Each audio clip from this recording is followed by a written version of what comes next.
Welcome back. I'm Tara Radosevich of HUD's Office of Public and Indian Housing. In this segment, we'll walk through the steps of EBLL Response for other covered units in a multi-unit property. When an environmental investigation identifies lead-based paint hazards in the index unit of a building or property with multiple HCV units, the owner has additional testing and control responsibilities for those other HCV units. The required actions for other units in the property must be taken at the same time as the actions for the index unit. The timeline for the EBLL response steps for other covered units begins the day the owner or PHA receives the environmental investigation results indicating lead-based paint hazards in the index unit. Upon receiving those results, the owner must perform a risk assessment on all or a sample of other covered units, that is, HCV-assisted units in the property where a child under age 6 lives or is expected to live, and any associated common areas. These risk assessments must be performed by a certified lead-based paint risk assessor, but the timeline for conducting the assessments and the number of assessments to be conducted depends on the size of the property. For properties with up to 20 other covered units, risk assessments must be conducted within 30 calendar days of receiving the environmental investigation results. For properties with more than 20 units, risk assessments must be conducted within 60 calendar days of receiving the environmental investigation results. Note that for other covered units, the owner is required to do a risk assessment, not an environmental investigation as is required for the index unit. A risk assessment is an on-site investigation to determine the existence, nature, severity, and location of lead-based paint hazards. It can only be performed by a risk assessor certified or licensed by the EPA or an EPA-authorized entity. The other thing that is different for other covered units, as compared to the index unit, is that the owner is responsible for the assessment, whereas the index unit, it was the PHA responsible for the environmental investigation. Depending on the size of the property, the Let's Safe Housing Rule allows owners to perform risk assessments on a random sample of other covered units in the property, rather than all of them. Sampling is allowed because in most instances, a pattern can be determined after inspecting a fraction of the units. The number of units required for the sample depends on the age of the property and the number of units in the housing development.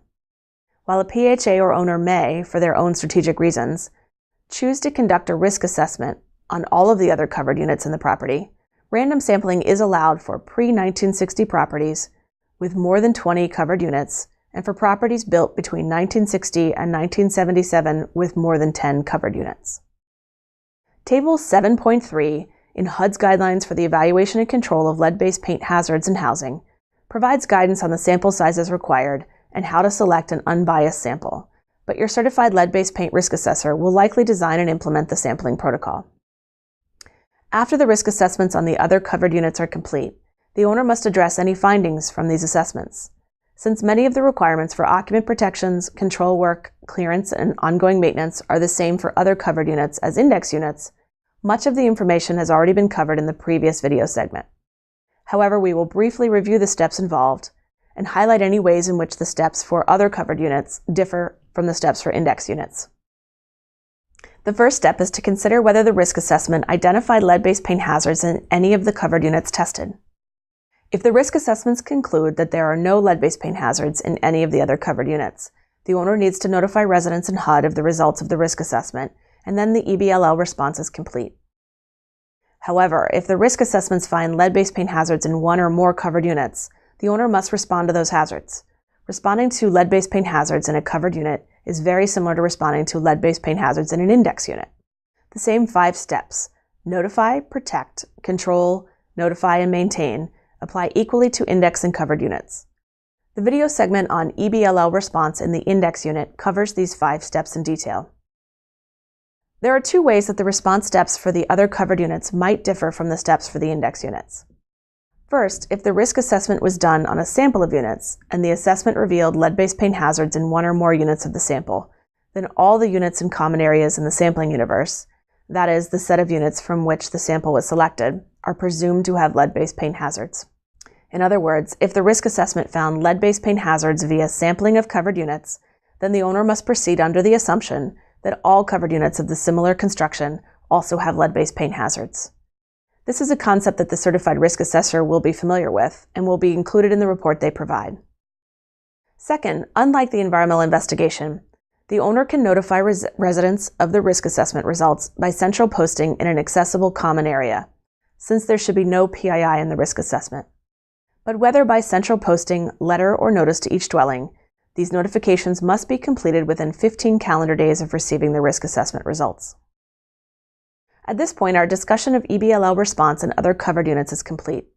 We are going to conclude by spending a few minutes on steps that PHAs can take right away to ensure full compliance with the amended lead-safe housing rule. One important step is to identify a current contact person at the local or state health department for communication purposes. At the same time, you can ensure your PHA has procedures in place with the health department for data matching and data sharing.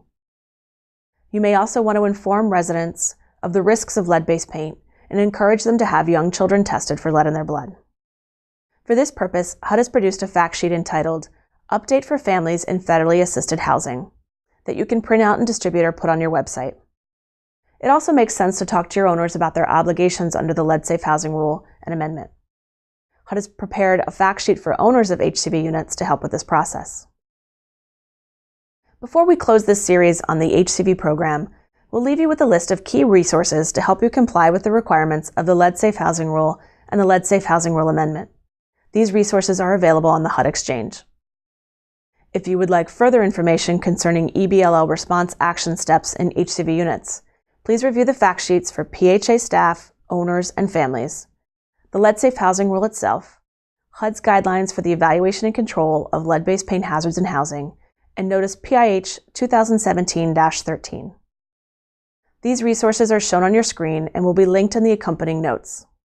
Please also watch our video segments on the PBV program and public housing if you're involved in administration of those programs.